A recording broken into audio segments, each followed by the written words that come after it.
欢迎来到新闻和活动频道，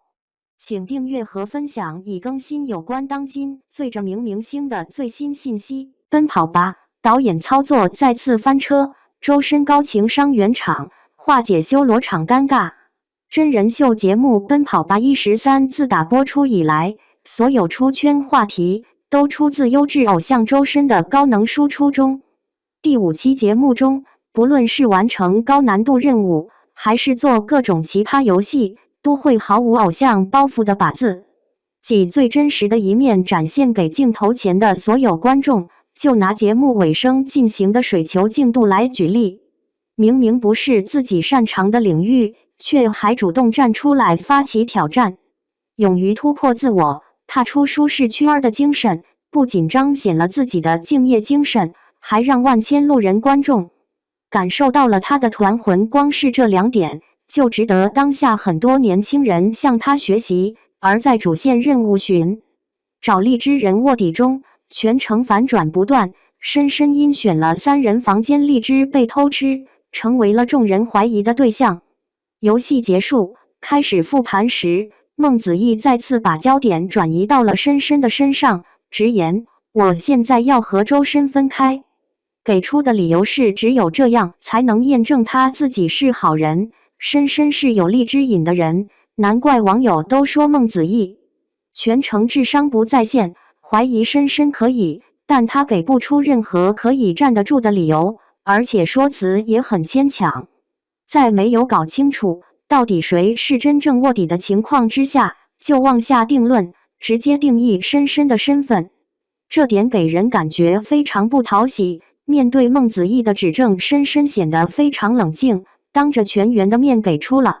一个合理的解释，坦言刚开始时分析了自己的心理活动，为什么要选3人小房间？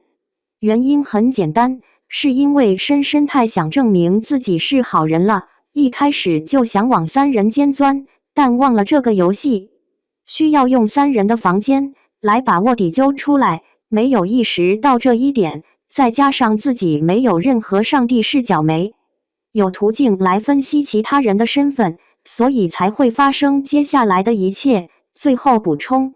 如果自己是坏人的话，是不会主动要求去3人间的。深深的最后一句可谓胜过千言万语，如果他真的是卧底的话，首轮就自曝卧底身份，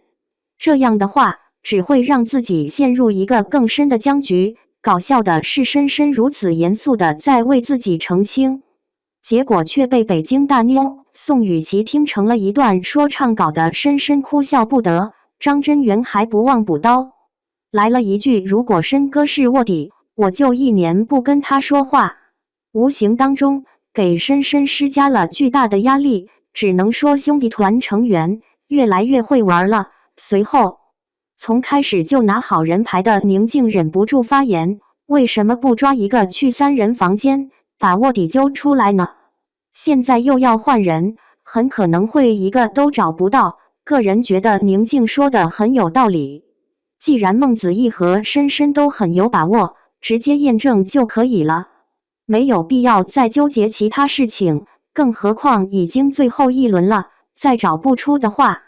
最后怎么输的可能都不知道。可宋雨琦并不这么看，碍于宁静前辈的身份，看得出他并没有把心中所想都讲出来。这个时候隔着屏幕都能感觉到现场尴尬的氛围，多亏深深及时站出来高情商圆场，表示用2个确定身份好的人去验证另外一个人的身份后，这才打破了刚刚的修罗场尴尬情景。不然的话，所有人都没有一个清晰的头绪，只会各抒己见，导致剧情走向只会越走越乱。最后3人房验了范丞丞，果不其然，真正的卧底果然是他。解开盒盖后，喜剧人范丞丞从自己衣袖里掏出了刚刚拿到手的荔枝，当着深深的面就开启了狂炫模式。范丞丞在这一趴喜剧效果确实拉满了，但在争论环节，作为一名卧底，并没有发挥太多的作用。按照他的性格来看，应该和某位嘉宾有段激烈的争吵才对，可过程当中范丞丞表现得太过沉稳了。紧接着，在赶往下一个录制地点的途中，铁憨憨沙溢还在跟宁静分析了全局，觉得范丞丞和孟子义都是卧底的话，之前就不会多次踩他了，得出结论，深深就是另外一个卧底。而在另一辆车上，深深和宋雨琦再次同框，就连深深都没有想到，这期节目孟子义居然会和自己 battle，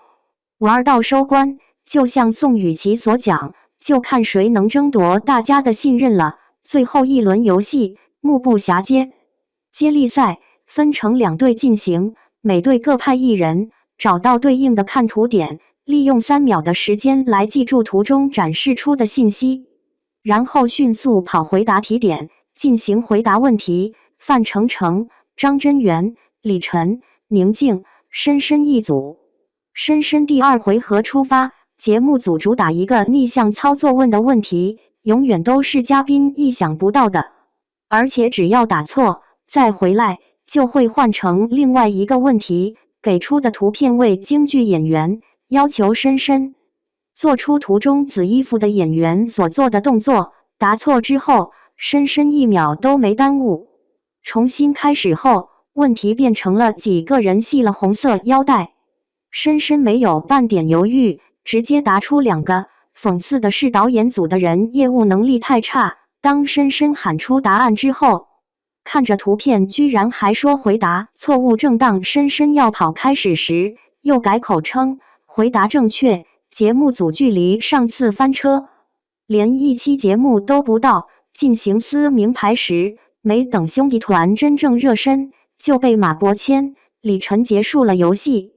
这次又在接力赛中严重失误，让人很难不对其产生质疑。一档老牌综艺《奔跑吧》为何会在游戏环节接连翻车？到底是导演的业务能力不够，还是诚心为了节目效果？对于观众而言，两者之间不论是哪个，都证明了导演组的游戏设定槽点远大于优点。这也就是深深脾气好，从不在镜头目前传递负能量、发脾气。但凡换成一个脾气暴躁的流量明星，就算不跟他发火，也得撂下2句狠话。其次，这个接力游戏本身就存在很大的问题，尤其说是考验全员的记忆力，倒不如说是为了让嘉宾来回折腾，提出的每个问题都给人一种很无语的感觉。比方说深深遇到的演员动作，白鹿遇到的广告贴在哪里？一本正经的为金主打广告，难怪每期节目播出之后，导演组就会被骂上热搜。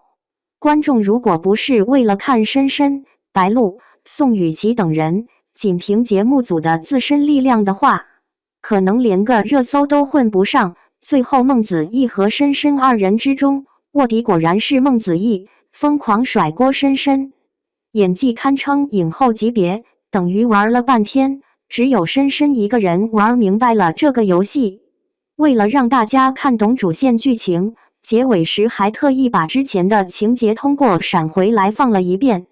但凡游戏设定到位，也用不着花那么多时间来强调了。总的来说，第5期的看点都在深深一人身上，没有他的话，观众确实很难坚持到最后。